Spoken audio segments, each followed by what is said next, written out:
Hi everybody, this is my Module 1 for EDL 853 and my name is Megan Dusky. So first off, I want to let you know a little bit about me. I am 27 years old and my husband and I live in north central Kansas where we farm and ranch.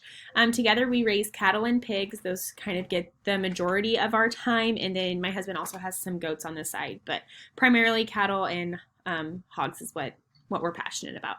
I teach second grade at Rock Hills Elementary School in Mankato, Kansas, and I graduated from K-State in 2016 with my bachelor's degree in elementary education. So a little bit about my hobbies. I like to be outside on the farm with my husband. I enjoy reading, baking, and taking our dog Dixie, who is in the picture here, for a walk. And I like to listen to true crime podcasts or audiobooks.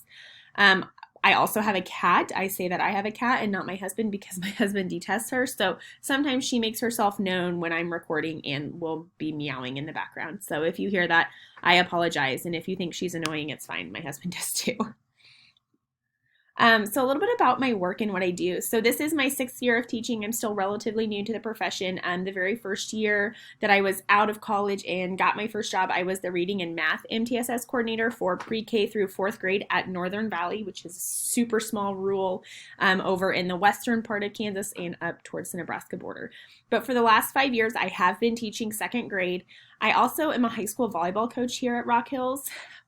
Throughout my time here at Rock Hills. So I've been at Rock Hills for 3 years. This is my 3rd year. And I've been coaching and teaching 2nd grade. We also started a learning lab this year. So towards the beginning of the year, we had a lot of kids absent from school with quarantines and things like that. And so we started like an after school program to help kids get caught up on their missing work and those skills that they were kind of lacking from not being in the classroom for 14 days or whatever. I was one of the teachers for that. I put in here that I assist at CVA. So, during our summer, they always say teachers get summers off, which is kind of true. Depends on which district you're in and what all you sign up for in the summer. I help at our local grain elevator in the summer, and I'm ready to go back to school in August because there's nothing like dealing with grumpy old farmers to make you miss teaching your kiddos. So that's just something that I'm interested in, and I am passionate about agriculture too, so I thought that was interesting to note in there. I also wanted to let you know that our school is currently adjusting to a full-time principal at our elementary school. So we have not had a full-time principal in several years, like even way before I was here. The principal role has always been shared by a superintendent, which, superintendents get pulled into lots of meetings and are a part of a lot of different committees and things like that. So they're not always there and readily available to you as a principal. And we finally got our school board talked into hiring a superintendent and a principal. And so we finally have a principal at our elementary school. And it's just kind of like a world of difference from last year not really having anybody constant to this year. We always know somebody's going to be sitting in that office, and we always have somebody to help us out, give us feedback, and is just there for us and the kiddos. So on to what we're really supposed to be talking about, which is the importance of an inclusive school culture for everybody in your building. Because this truly isn't a benefit that's just for the kids. It's for every person that sets foot in your building. Students, teachers, staff, faculty, and then parents in the community. So one of the questions that we were posed is, what is the school leader's role in maintaining a positive and inclusive environment?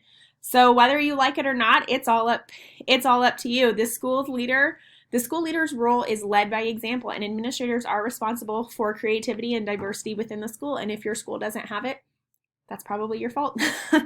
And you can be working towards improving it. So what are you going to do if it doesn't exist? Well, I want to pose the question, where is your focus? Is there an over-focus on academics and an under-focus on school climate, which can lead to cold and an unfriendly school climate? Or is there just a focus on some other aspect? Is the focus on, things that don't really matter? Like maybe not necessarily sports, but a lot of times at high school you see like there's a really big emphasis on sports and not necessarily how kids are treated in the day-to-day before practice gets there. Well, what are you going to do if it doesn't exist? So they have 7 different ways that education leaders can work to create inclusive academic settings.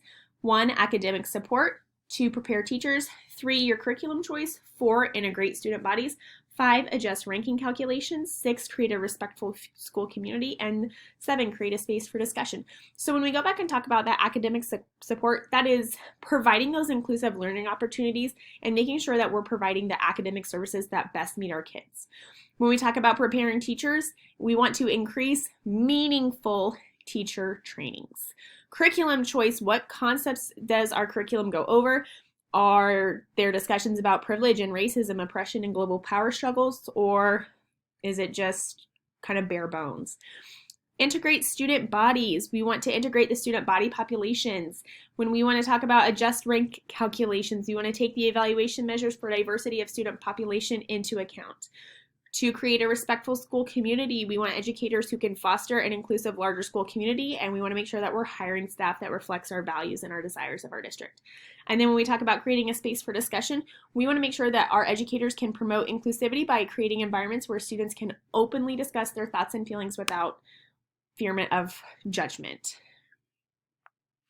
What does a school leader have to encourage advocacy? We can work to include parents and understand how to engage all students. We can offer all student groups the same opportunities to form, convene, and have access to the same resources, and an inclusive classroom culture values and recognizes the contributions of students. So again, I'll mention that a school leader, it can hire teachers that reflect the same goals and values.